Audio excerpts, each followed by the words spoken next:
This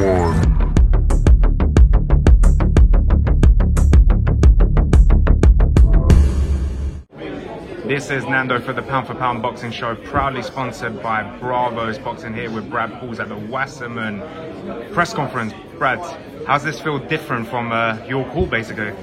Massive, massive. There's a lot more attention, there's a lot more eyes on me and the cards, and it's nice to finally break out of the small all scene. I was small all for 6-7 years, and this has got a completely different feel to it. It's a quality card. I'm happy to be part of it. You know, your name used to come up a lot, especially when people used to talk about your weight division and small halls. You could say you was one of the best kept secrets in small hall. Is this like an example of hard work pays off now? Channel 5 yeah, as well? That's it, 100%. Like, I didn't take any silly opportunities as the away fighter because I wanted to do things on my terms and be the home fighter like I'm going to be on May the 13th. So I just kept going and going and going, even at times where it felt silly to do so. I was fighting and losing money, and you know how small hall can be with tickets, you probably understand. I just persevered. I just knew this was going to happen for me. So I'm glad I did, and yeah, it's good. We were just speaking off camera, me and you. I was talking about in 2019, I went to Devon and I saw you capture the Southern Area title against Robbie Chapman.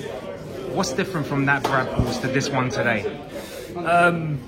Honestly, I think I've developed so much because through the pandemic, it's time out of having fights, but I stayed in the gym and it's still sparring, it's still learning. I feel like I've developed so much more in that time, and I can't wait to show everyone because people just see me as some like come forward fighter who can throw hard shots or whatever, but I can box a little bit. I did well as an amateur, and I've just been honing my skills and working hard. So yeah, man, it's going to be a different level on May 13th. Let's talk about your opponent, Ryan Kelly. What do you know about him? Ranked higher than me, probably my biggest step up I've had in my career. He's here to win and exactly just like I am. I rate him, I've took the fight very seriously, but I just feel my 100% beats his 100%. And yeah, it's the perfect fight for me to figure out how good I am, because I'll win this fight, we'll know if I'm ready for the British title or not, and that's my dream belt. So yeah, it's the perfect little gauge to see where I'm at. What does it mean to you a win on May 13th? It means everything, it means everything. I want to make history for my county in Cornwall. I believe I'm the first Cornishman to be fighting on TV shows like this, and it's what comes from it, and it's a shot at the British, and that is the sexiest belt in the game. So yeah, it means a lot. Just interviewed one of your stable mates, the guy that's going to be main eventing for the vacant British title, Linus Adofia. Was it mean to you for him to be headlining and going for that, as you said, the best looking belt in boxing as well, making his dreams come true, and you're on the undercard to witness it as well? Yeah, it's massive. Like, me and Linus turned pro at the same time, like everyone knows this, and I like him personally, like he's my friend personally, so I'm really happy for him, and I'm in the gym with him every day, so I see how hard he works.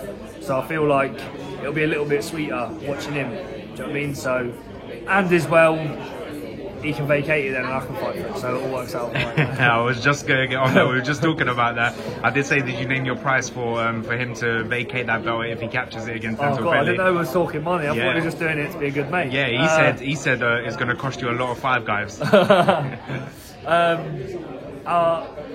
hope he'll do the nice thing for me. Like, if he wins, when he wins, and he might have a voluntary, and then there's no reason for him to hang about, because if I'm right there, do you know what I mean? So I'd like to think he would vacate shortly after. So. How big is this for not just boxing, British boxing, to be on terrestrial TV again? Massive. Look at all the different platforms that boxing's on at the minute. I've never seen boxing thrive so much. And the viewing figures are going to be insane, so need to pause and taking forward.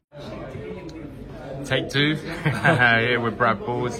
The last question I asked you as well was, how big is this for British boxing to be on terrestrial TV, back on terrestrial TV? Yeah, it's massive. I always remember, I think it was Amir Khan, and he when he came through, he was on ITV, yeah. And he got such a big following because anyone could watch it.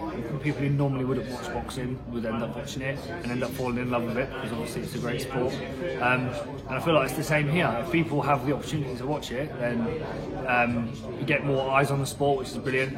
And yeah, it's more eyes on the sport, the better fights I think will get made, and yeah, so it's a great platform. How much has the support been back home since this fight was announced? Insane. Like, do you know what?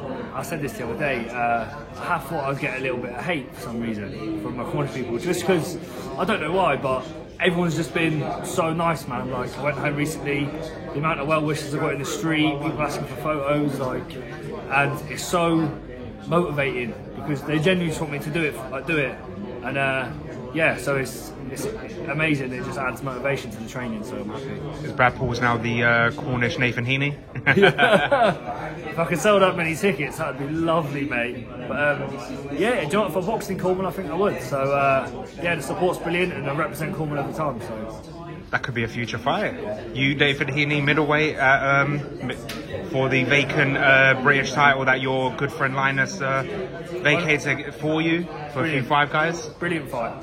Yeah. I think him, Brad Ray would be a good fight. There's so many good middleweight prospects that are coming up to that level, similar time to me. Heaney, yeah, brilliant fight, man. I'd happily take that fight. Brilliant. How big is it that you signed with Wasserman as well? Yeah, insane. It finally takes me off the small hall, and would I have got this British title eliminator on a small hall? I don't know. So it's changed the direction of my career path, but I stayed consistent. I kept winning, and I built a profile good enough that they seen something in me that they liked. So yeah, it's brilliant for my career. You still under the guidance of Steve Goodwin on Steve? So yeah, same with Linus. Steve's still our manager, and then obviously Sal and Wasserman are our promoter. So yeah, still got the same team, but just added an extra TV promoter. How important has Steve been in your career? Brilliant. Yeah, Steve is probably one of the few good guys in boxing, and he's looked after me amazing. He's done more for me outside of the ring as well, not just boxing. And he's an honest guy, he's reliable, and he would never do you over, and that's what you want as part of your team. So big love to Steve. Brilliant. Being part of the middleweight division, I've got to ask for your opinion on this fight and prediction. We've got a massive fight in Derby, May 21st. Parker versus Andrade. I know that's super middleweight as well, but yeah. How big is this fight as well, and who's going to win? I want Parker to win. I think Andrade's hard to sort of match up because his style's so awkward, but I think Parker's more well-rounded, so I'd like to think, and with the home advantage, I think it would be a close one on points, but I think Parker will nick it on points. I hope so anyway. What's your thoughts on let's say a Wasserman stablemate of yours, Chris Eubank Jr., rumours a middleweight fight with Kell Brook? Brilliant fight, Joe. I hadn't even thought about that. That's a brilliant fight. Obviously, Chris is obviously natural size advantage. He's maybe shown some limitation to his boxing ability. He's got a great engine and stuff like that. And Kell Brook has got brilliant timing, ring craft, stuff like that. So it intrigues you, doesn't it? You think about that fight, there's no definite clear answer, I don't think. Say Chris Eubank, quite my team, isn't he? Brilliant. Do you have a final message for the fans that will be travelling down and tuning in on Channel 5? Big love to everyone who supports. I'm going to go out there May the 13th. I'm going to do you proud. Thank you. Brad Pauls, congratulations. Pound for pound boxing. Good luck on May 13th. Thank you very much.